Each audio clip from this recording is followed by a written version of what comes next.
Youth Congress जिंदाबाद, Congress party जिंदाबाद, सतपाल रजादा जिंदाबाद। कांग्रेस के तीनों उम्मीदवार यहाँ कल घोषणा हो गई है और तीनों उम्मीदवार बहुत ही अच्छे हैं। तीनों उम्मीदवार यहाँ पर जीत की तरफ बढ़ रहे हैं और बहुत अच्छा माहौल है। मैं अभी महाराष्ट्र से अपना वोट देकर सीधा यहाँ आया हूँ।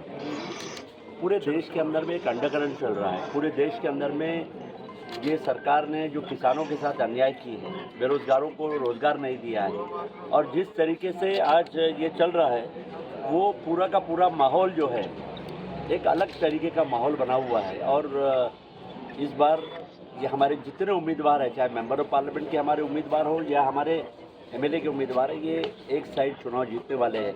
देखिए, आपको मैं याद दिलाता हूँ, महाराष्ट्र में के एमएलएस को गुवाहाटी ले जाकर वहाँ उन्हें खोके देकर लक्ष्मी दर्शन करके उनको खरीदा बेचा गया। उसके पहले कर्नाटका में हुआ, उसके पहले मध्य प्रदेश में गिराई, कर्नाटका की सरकार गिराई, महाराष्ट्र में उद्धव ठाकरे की सरकार गिराई और हिमाचल में भी ये सुक्खू की सरकार गिराना चाहते थे।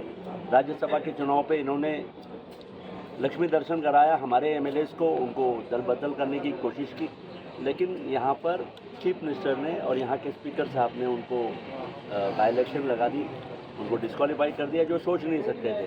अब ये एमएलए जिन्होंने खोके लेके बैठे हैं, पैसा लेके बैठे हैं भारतीय जनता पार्टी के, ये पूरी देश के अंदर में एक्सपोज हो गया। हिमाचल के लोग कर दिए सर, लाइव कर दिए।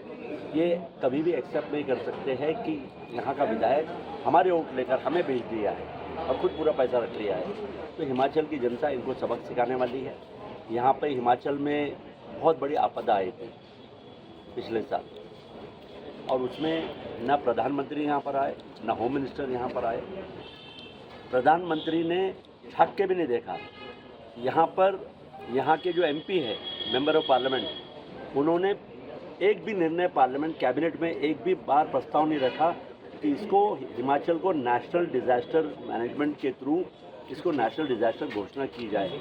मुझे अच्छे से याद है, गुजरात में जब अर्थक्वेक आया था आज से 25 साल पहले 26 जनवरी को, तो वर्ल्ड बैंक का लोन मिला था, आईपीएफ का लोन मिला था। दुनिया भर की ऑर्गेनाइजेशन मदद करती है। आपको सिर्फ केंद्र सरकार को नेशनल डिज़ास्टर से घोषणा करनी होती है और उन्होंने नेशनल डिज़ास्टर घोषणा नहीं की, जिससे हिमाचल को 10,000 करोड़ का नुकसान हुआ है। अब मैंने सुना है कि prime minister, home minister Himachal आने वाले हैं। मैं उनसे पूछना चाहता हूं कि आप किस मुंह से हिमाचल में आ रहे हो? जब आपने हिमाचल में जख्म लगे थे, आपदा आई थी, तो आप यहाँ झाँकने को ले नहीं आए। आपने दिल्ली में एक मीटिंग नहीं लगाई, आपने कुछ भी मदद नहीं किया।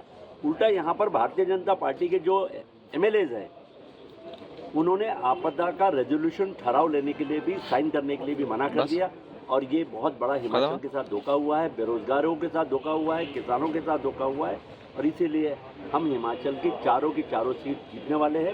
ये मैं आपको विश्वास दिलाता हूँ। धन्यवाद सर। अभी तक और हमारे कल एमएलएस के भी कैंडिडेट डिक्लेयर हो गए और आज हम इलेक्शन की तैयारी के लिए बैठक ली है।